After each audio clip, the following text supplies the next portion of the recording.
Topping today's news, Housing Minister Bell accuses the F&M of spending more than $2 billion unaccounted for before Dorian and COVID.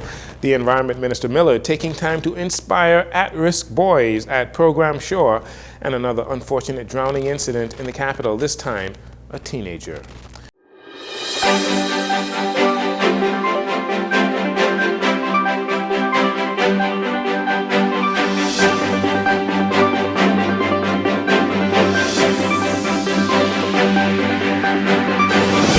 Good evening, Bahamas. I'm Jarino Saunders. This is your JCN Evening News, and it is a pleasure to have you join us.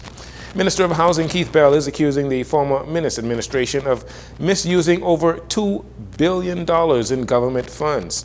During its contribution to the budget debate on Monday, Minister Bell called out the opposition for ballooning government spending to $2.645 billion in 2019, increasing value-added tax by 65%, all before the COVID-19 pandemic. Minister Bell had one simple question: what did the opposition do with the money? The F&M had over $2 billion in additional expenditure during this period, yet no major infrastructure works undertaken. It begs the question, what in the world did they do with all that money? In preparing for this debate, Madam Speaker, I have sought to be fair to the simple question: how much did the F&M spend on Dorian and COVID-19, since they used these strategies to explain the significant revenue spend? However, this seems to be a Scooby-Doo mystery. No one can say where all the money went.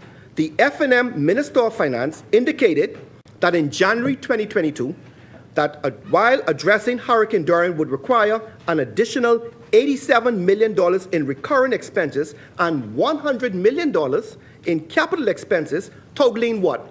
$182.7 million, I have not been able to find anywhere. Former Minister of Finance in the Minnis administration, Kwesi Thompson, calls the indictment by Minister Bell a mischaracterization and says that all of the government spending was laid out in their budget.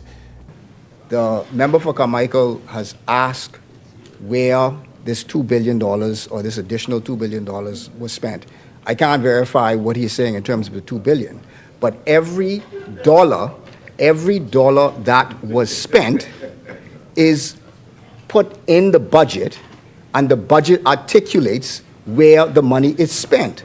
So we cannot have this idea that politicians are able to spend millions and millions of dollars without it being articulated in the government. Those of us on this side, every dollar that was spent is articulated inside the budget document. Only those on that side spend money, like the $100 million that was spent to BPL and not put in the budget. Minister Bell countered Thompson's claims, accusing the Free National Movement of partly misappropriating the funds via a $250 million International Monetary Fund loan that was given to private contractors. Mr. Bell highlighted billions spent before COVID-19 and Dorian without the introduction of new infrastructure or anything tangible to show for it. As many Bahamian youth, especially males, find themselves either on the wrong side of the law, seriously injured or killed because of poor life decisions, last Thursday, the Minister of the Environment, Vaughn Miller, put his parliamentary duties on hold to speak directly to students at Program Shore during their special convocation to highlight the achievements of the students and the contribution of staff, teachers, and volunteers at the center. Minister Miller left the young men with an impactful message. I'm not here just because it's in my constituency. I'm here because I have a genuine interest and have a genuine concern in their lives. Because what happens? If we neglect our boys today and do not treat them or do not train them, either they ought to be treated or trained. I do not want to meet one of them with a gun in their hand on me or with a knife in their hand. Anybody hear me? That's the reality. I wish to engage them. I wish to help them to mature, to grow up, to become responsible and productive young men who, as they said in their, I don't want to call it a pledge, in their declaration, that they are peacekeepers. They're into justice. That's why I want to meet them. That's why I want to engage with them. So we have to sow into them what we expect to grow and to come out of them. He put that in them. This is the process. Principal at the school, Dr. Ian Marr, was grateful for the minister's intervention and timely message to the students. Minister Vaughan Miller, MP for Golden Isles, has taken a keen interest in our program. Together, we are forging a relationship that is already making an impact. Having him make the time to spend with us, especially considering the time of year it is, it added the validation students needed to see their value being recognized by someone with such esteem. And the message he left with them was quite inspirational. It also reinforced for those of us in the trenches that we are not alone in our struggle to bring transformation for our young men. Again, Program SHORE serves chronically disruptive students from the public school system and provides students with a more individualized access to academic development and behavior therapy. According to the Minister of Education, Glenys Hannah Martin, the change in the name of her ministry was more than just a simple name change. She says it signifies the Davis administration's commitment to strengthening the technical and vocational sectors of the ministry, so much so that they have also introduced the technical studies into the primary schools. The primary school cluster program we are planning to introduce as a pilot program for primary school students to allow them to explore a technical cluster program which provides several advantages. So we're going to start in the primary school, not heavy, light stuff, a cluster that introduces primary school children to technical and vocational training, because we believe this cultivates critical thinking and problem-solving abilities.